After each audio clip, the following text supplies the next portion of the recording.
This corner I really like.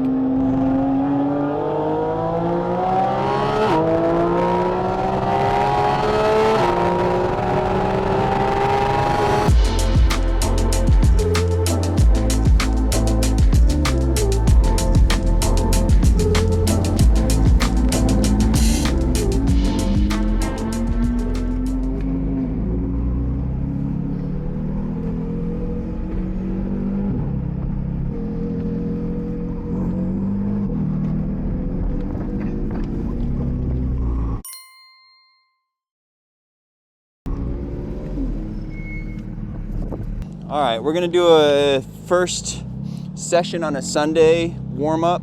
Typically on my first session especially, sometimes into the second session, I am not trying to set a speed record, that's for dang sure. When I go out, I'm trying to look at my visual cues, some of the different identifying marks. I am trying to target and put the car and position the car, etc. Just be warm, get things sorted.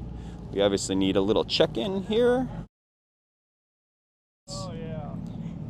It may be a while before we release cars. Incident on track. Okay, thank you.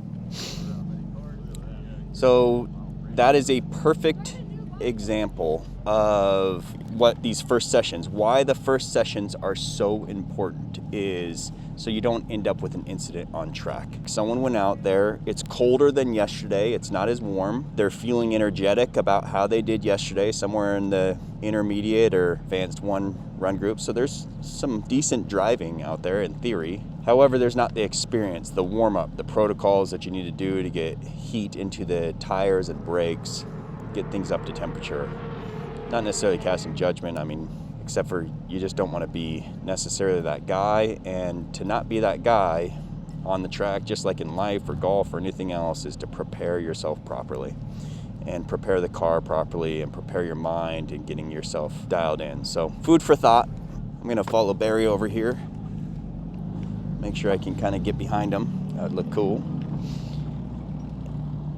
Barry does a great job at this, so I can kind of just stay behind him and follow it out. But as you can see, look at the band of brothers out here. Ignition on the left, Porsches all over. Quite a fantastic thing. Gonna pop on my sunglasses, it's pretty bright, not because I'm cool. It's important to remember that for any reason, if I start to slide or do anything, my left foot is going on that brake as hard as possible. What I found in sim driving, thank you SimCraft for setting me up with a fantastic simulator that I paid for. I have learned from there that if I just brake really, really hard anytime on this track, if I'm in a spin, if I'm in any sort of situation, if I just brake really, really hard, turns out I stop before the wall, no problems. So same thing's true in real life. If you start to feel yourself a little bit out of control, don't try to necessarily save it unless you can. There's a couple parts through the S's here where they've removed the turtles. Thank you PCA for that, but it's given some flexibility going through the S's to just run straight. For the bigger incidents, you got to brake really, really hard. It's knowing when is a big incident and when is not, or what could potentially be a big incident or not. And the things that I pay attention to are where the load is on the tire. But if I'm loaded up on an outside tire or inside tire or whatever the case is, you kind of know what that car is going to do and what your parameters are. Also, the other thing to consider is your carrying speeds. If you're moving, you need to brake fast and hard so that you don't perpetuate or exasperate the loss of car control. It's gonna be a beautiful Sunday, high of 60 degrees here in Austin, Texas, Circuit of Americas. Car felt much, much, much better on the Hoosiers yesterday. Getting the 305s on the rear is a dramatic difference from the 295 stock tires. The Cup 2Rs, or actually the Cup 2s that came with the car. These feel a lot more planted than even the Pilot Sport Cup 2Rs, at least deeper into their day in the run sessions. So the Cup 2Rs do an amazing job for that initial traction, but after the first couple run sessions, they're pretty much spent, and you've just spent $3,000 on tires. So throw them in the trash. This video is sponsored by Hoosier. Thank you for letting me buy $100,000 worth of tires. All right, this is another thing. You hold up your numbers, 5. I used to think that meant 5 minutes. Sometimes they'll do 3, 1, etc. but 5, it doesn't necessarily mean 5 minutes. It's just a space of time longer than 3 and longer than 1. So take that into consideration. Don't get too hot to trot. It's not like you got to launch the car out of here anyway. So one thing I do like about PCA is they will line up fast, faster, fastest from left to right. These guys over here on the right think they're the fastest, except for that guy in that white GT4 RS is not the fastest, I can assure you that. There's times where I've sat by his door and it seemed like he was surprised that I was there. But it is a new 992 GT3 RS, so that's exciting. And he seems like a good enough guy, and I really, really, really like the spec. Even though it's a Dragon, I'm kind of into it. Special thanks to Porsche Club of America for having us out today. This video is sponsored by them. Join their track day events. They do an amazing job. They get everything kind of coordinated and sorted. The most important thing is you feel safe when you're doing it. Some track organizers or track day organizers, it can get a little dicey. All right, we're gonna go. It's a shortened session for sure. So we're gonna just go out there and kind of play it cool, identify some of our markers, and enjoy the day.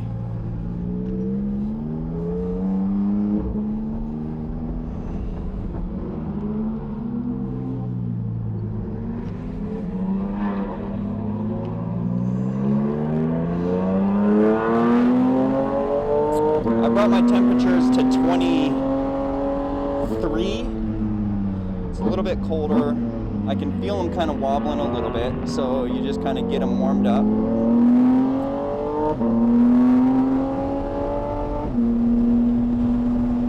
There is that little bump there, and again, I'm looking out at that thermometer, trying to get set up over there, and then come in here on the outside. There is a bump there, and kind of get a nice little break in. And then here you can speed up at each one of these, get the tires nice. A little bit more of a throttle. So again, I'm just trying to get heat in the tires. I'm starting to feel the tires warm up. They feel more round, if that makes any sense, because when I come out, they're going to be pretty underinflated. So it kind of feels not like you have a flat, but kind of like you have a flat, because it turns out you do. This year, I try to avoid the gators, but habits die hard. And then there's that 200 mark, Barry, that we're looking at.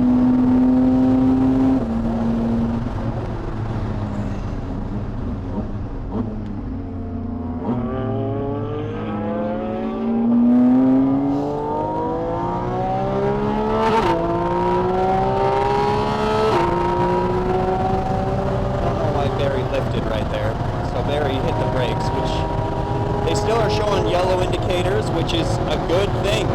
On that opening lap, you want to make sure you're not going too crazy. This, I found you lift at 200 and brake at 150, and things get a lot more smooth coming through here.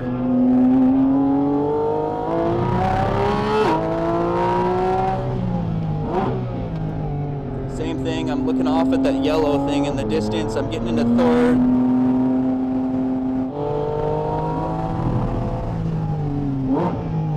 Same thing here, kind of look over your left-hand shoulder at that indicator. In iRacing, that thing's yellow. Kind of get the car settled in. Let's see if getting out wider out here has no bump. It does not. Interesting. Get that thing lined up, and then once you do, you can turn this thing back over in here. So you get lined up with the turn 17 thermometer. This corner I really like. You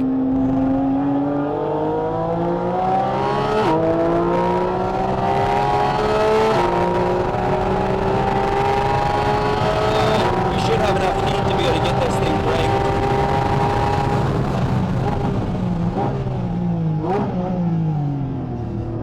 Nope, tires aren't quite locked in. So that means I need to still get a little bit more heat. This would be the risky part here of trying to do too much.